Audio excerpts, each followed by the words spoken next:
Hi folks, Vipin here. Today we're going to discuss about inventory theory. Now for the entire unit I'm just going to do one problem, and I hope once I'm done with the problem you understood the whole of inventory theory. Now I'll make sure that you guys have actually understood the whole problem in fact and the whole unit. So don't worry about it, I'll be able to wind up this unit in just one problem. Now, that's something which I've always told people who are doing statistics or mathematics. Don't practice too many problems because that's a sign of being inefficient. If you are someone who's doing books together worth of problems, that's just showing that you lack efficiency. You should be learning it in such a way that one problem is good enough for you to know the whole unit. So that's something which I'll make an attempt here. So for inventory theory, I will be doing problem number 16 in the Rajmohan book. So I'll quickly read out the problem. I'll anyway give a description about the problem in the comment in the description box. A manufacturer requires certain raw material at the uniform rate of 16 tons per year. Ordering cost is rupees 200 per order. Carrying cost is rupees 40 per ton per year. If shortages are not allowed, what is the most economical inventory policy? If shortages are allowed, the shortage cost being rupees 100 per ton per year, what is the most economical inventory policy? Now, when they go about asking you what is the most economical inventory policy, you should in fact do all the formulae that has been given in the book. Okay, there are around 6 formulae if I'm not wrong. It's good if you can do all the formulae that is there in the book, and then that's how you go about solving this problem. Now I like this problem number 16 because they've given both the shortages being allowed and the shortages not being allowed. Now, basically, what inventory theory says is that there are two different models for you to do business. Okay, you can do your business in two models. The first one, wherein there is no shortages at all, that is the stock that you have. The raw materials must always be full, they have to be full. But in the second one, there is shortages, and it's okay to have shortages. Okay, and when you have shortages, how would your stock be like? And when you don't have shortages, how much of stock are you supposed to have? This is what inventory theory broadly talks about. Now I'll explain all the different terms that they use here by talking about problem number 16. So let's do problem number 16. Now let's look at the first side of the problem. That would be, it says if shortages are allowed. Sorry, if shortages are not allowed. If shortages are not allowed. Now I prefer to do it because I prefer to do this one first because many of the values that I'll be able to get here, I can in fact substitute in the second set of formulae, and it becomes so much more easier when I do that. Okay. Now, firstly, let's look at EOQ, economic order quantity.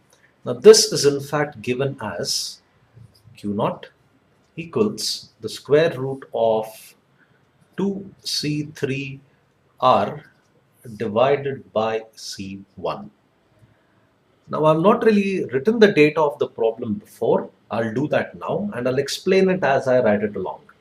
First bit of data I'm going to write will be R, which happens to be 16. R here, if you read the formula, if you read the problem, it says a uniform rate of 16 tons per year. So 16 tons would be the demanded quantity. So R here is in fact the demanded quantity. Okay. The next thing that I'm going to write here is the ordering cost. The ordering cost here happens to be rupees 200 per order. Ordering cost here is given as C3. So C3 is going to be 200. Okay. The next thing that you have there would be the carrying cost. The carrying cost here would be C1, and C1 here would be 40. Okay. Now there is one more that is there in the later part of the question wherein they say the shortage cost being rupees 100 per ton per year. Okay, 100 per ton per year. Now that is given as C2, and C2 here has been given as 100. Now let me explain the four terms that you will find here. R being the demanded quantity, that is, you want 16 tons of raw material. Okay, that's the amount of raw material that you have requested. It could be for an entire year, like the question says, or in reality, it could be, say, on a weekly basis or on a daily basis, whatever type of business you're conducting. Okay, C3, which is considered as the ordering cost of rupees 200 per year. Ordering cost would be the amount of money you spend in calling up the suppliers and telling them that this is the quantity that I want. It could be printing of the invoices, it could be the uh, basic paperwork and the filing work that you need to do, or paying the person who is in fact doing all this. That could be considered as the ordering cost. Carrying cost is rupees 40 per ton per year. Now, carrying cost can be in fact related to transport. How much would they charge you in order to get the raw material from the supplier's location to the required destination where you're doing your operations? Shortage cost would be how much of money would you lose in your business in case in fact you have a shortage of raw material. So that's in fact represented as the shortage cost. Okay, now I'm just giving you the theory from a broad point of view, because in the textbook it doesn't really say what type of business you're doing. So these terms in fact have got very varied definitions depending upon the type of business you're into. So first one that you have here would be the economic order quantity. Okay, now that's been represented as Q naught, which is equal to square root of 2C3R divided by C1. Okay, now if you were to substitute the values that is here, okay, you should be able to get 2 multiplied by 200 multiplied by 16, that would be the order quantity, divided by 40. Now this would come as 12.6 something, but keep it as a whole number as 13. I tell you to keep this as a whole number because it makes your further calculations easier. Okay, you can keep 12.64 if you want, but not advisable. It makes your calculations a little difficult later. Now let's look at the reorder time. Okay, the reorder time here is represented as T naught, which is equal to Q naught divided by R naught, which is 13 divided by 16. It comes to 0.8125 years. Okay, 0.8125 years. Then I told you by using a whole number here, this becomes easier to calculate. The next thing that you have would be frequency of replenishment. Frequency of replenishment. Now, this is not really required to calculate, but I'm doing this because so that you understand the whole inventory theory formula. Okay, frequency of replenishment is given as N naught. N naught is equal to 1 divided by T naught, which is in fact 1 divided by 0.8125, which comes to about 1.23 years, which means you'd be restocking your inventory every 1.23 years. Okay, and then the minimum average cost, that would be minimum average cost. Minimum average cost is given as this equals the square root of 2C1C3R. And now, I hope I don't run out of space when I do this. Square root of 2 multiplied by 40 multiplied by 200 and multiplied by 16. This should give me rupees, I'll write it here, rupees 505.96. If you want to round it off to a whole number, it's okay, but I've given it as 505.96. Now, there are other formulae that would be there in your book, but those don't apply for this particular model. Okay, like if you look at the maximum inventory, that doesn't apply to this because the maximum inventory will always be 13. Okay, you have a policy wherein shortages are not allowed. So in other words, it's just another way to say your inventory will always be full. So this is the first side of the model that you have, where shortages are not allowed. Now, once again, I'll run you through all the different terms that is used here. Economic order quantity would be the best possible order that you can place at the least possible price. Okay. Then reorder time. How often do you reorder? Okay. That is how long does it take? 8.8125 years. Sorry. Frequency of the replenishment. That is how often do you have to get this 13 the quantity back into your stock regularly. Minimum average cost. How much does it cost you for placing this order? That would be 505.96. Okay. Now this happens to be the formula that you would use in case it is model 1. Okay, this would be something that you would be using in case it is model 1. Now, using the same bit of data and some of the answers that you've got in this, you can in fact find the other side of inventory theory, wherein if shortages are allowed, how would you go about calculating these different values? Okay, I've not erased the data here. I'll consider this as model number 2. Okay, and now model number 2. How would you go about considering if shortages are allowed? Now, the first one again, we'll look at EOQ, economic order quantity. The first formula here. Now, EOQ gets slightly lengthier here when you go about calculating.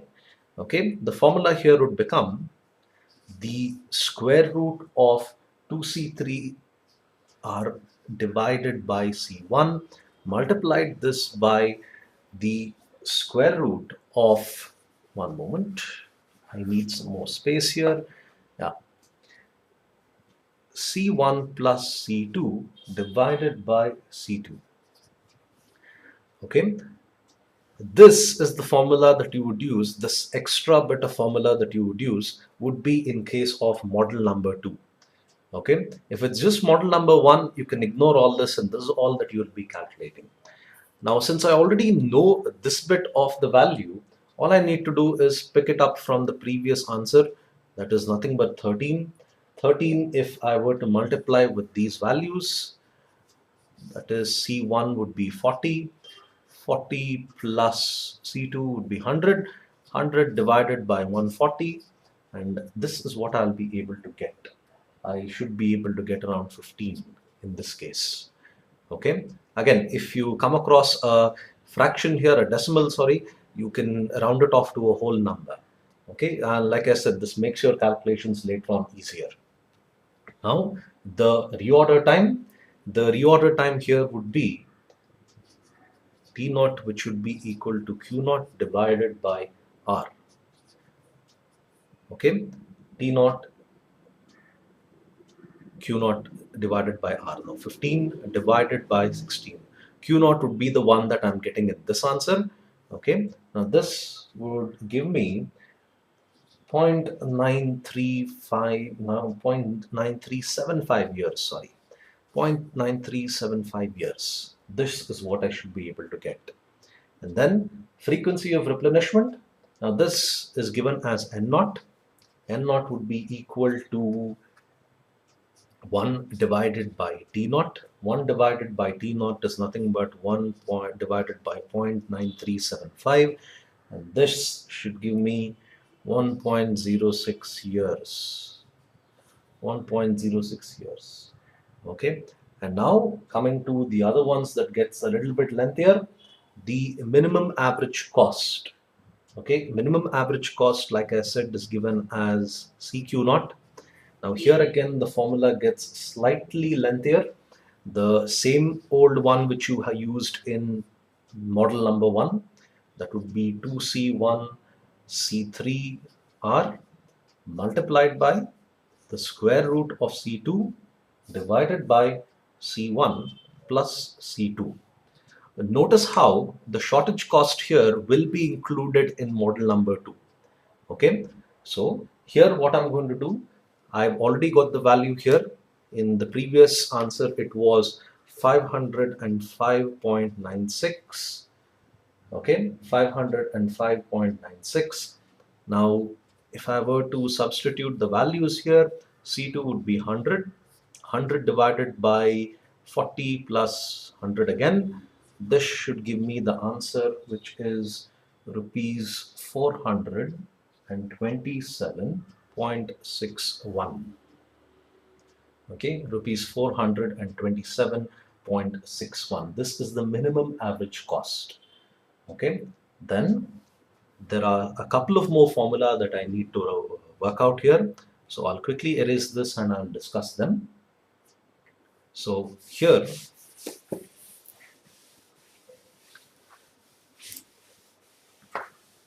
now in model number 2, you have more formulae because you are allowing shortage in this particular model. Okay. Now, what is meant by a shortage here? Now, every business has got a tolerance limit. Okay, every business has got a particular tolerance limit. Let's say this were to be the overall quantity that is there in the business. Okay, this includes 100 tons of raw materials. Now I'm explaining shortage here. So this includes 100 tons of raw materials. Now every business will be like, okay, today we're going to use this much. It's fine. Tomorrow we're going to use this. Day after we're going to use this. And over a course of time, we'll slowly be using this. If this were to keep depleting, to what extent can we allow this stock to deplete? They all have a tolerance limit. If they say, if the stock comes to this much quantity, we need to urgently go about placing an order. We need to urgently go about place an order. They have computers that do this work, but this is just the theory behind how they actually work. If it comes to this much quantity, we urgently need to place an order. Now, when they do this, they're actually allowing a shortage. There are some businesses wherein each time you see this one bar being reduced, they replace this with new stock. Now that's also okay. Even this also happens to be okay. But this is a slightly riskier model because you're allowing stock to fall down to this danger zone. And then afterwards, you're actually placing an order. Some businesses prefer to be safe, wherein continuously, if this happened to be the quantity of raw materials that they have, even if this much is reduced, they will go about placing an order right away. Now, like I said, it's all a matter of the type of business and the policy that they have. But some businesses will prefer to go down to this mark, while others will be like, it has to be 100 tons of inventory throughout the day. There are even accounting practices that they follow for this. They call it as the LIFO method, the FIFO method, all that. So depending upon that, they can either go about placing an order when it comes to a shortage, or they can never have a shortage at all by considering this model. Remember, each of them have got their own pros and cons. It's all up to the business when they want to do this. Okay. Now, coming to the remaining formula that would be there in model number 2, that would be now you have maximum inventory level. Maximum inventory level. In the previous one, the maximum inventory level would be nothing but EOQ. That would be around 13 tons. Okay. Now here, because you're allowing a shortage, you consider a different way of calculating the maximum inventory level. S naught equals C2 multiplied by Q naught divided by C1 plus C2. Okay. Now this should give you 9.28. Okay. 9.28 should be the answer that we should be able to get. This is nothing but C2 would be 100 multiplied by Q naught. This is Q naught in case shortages are allowed. So Q naught would be 15. 100 multiplied by 15 divided by 40 plus 100. You should be able to get 9.28. Okay. And then the maximum shortage that can be there. The maximum shortage that can be there here. Now here, this is calculated by Q naught minus 8 S naught. So Q0, if you remember in the previous one, would be 15. 15 multiplied by 9.28. 0.28, you should be able to get 3.72. Now this is what inventory theory is all about. If you know the different formula and simply substitute them, you should be able to get these answers. Okay, don't really worry about all the theory that is there in this. I would suggest that you do one problem in this, because as far as I noticed, all the problem in fact in this happens to be the same. There is hardly any difference between one problem and the other. So if you are able to go through this, okay, if you're able to go through this, you should be able to answer all the questions that would come from this unit. And if I'm not wrong, this unit doesn't really have a very high weightage, and this unit happens to be ridiculously easy. Okay, if you do have any queries, let me know. If you want me to work out more problems in this unit, let me know. Thank you for your time and have a nice day, and please subscribe to my videos. Bye.